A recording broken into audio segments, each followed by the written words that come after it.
In today's video, I will be showing you how to use your Sparkline in 4 different ways here in Google Sheets.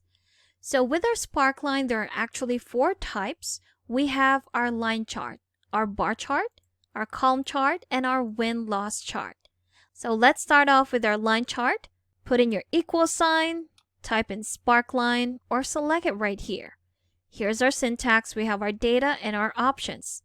Let's select our data first, comma, there we have it.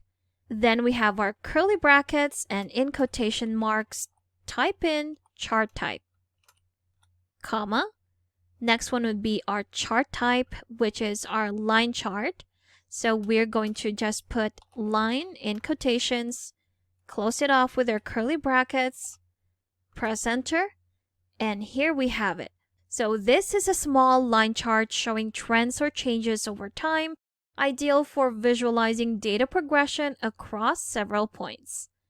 Let's go to the next one. So we're going to just copy this formula right here, paste that there, change our data, there we go, and change the type of chart into a bar.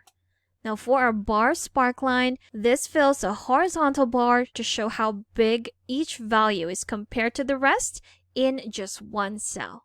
Moving on to our column chart, we're just going to paste that again. Since we have the same data, even if I don't change this, it would be the same. And change this to column. Now for our column Sparkline, it shows vertical bars for each data point. Other than the line chart, this is the second most popular one because it compares individual values like a mini bar graph. And for the final one, we have our win-loss chart. We're just going to paste that again. Change this into win-loss, press enter. And this represents data as wins or losses or negatives and positives. So it's not really the most ideal one for this example, but if we change one of these into a negative, that is what it's going to look like. And there you have it. That's how you can use your Sparkline in 4 different ways here in Google Sheets. You can also format this into a different color. That's totally up to you. And there you have it. Thank you for watching this quick tutorial. Make sure to subscribe for more helpful videos, and I will see you in the next one.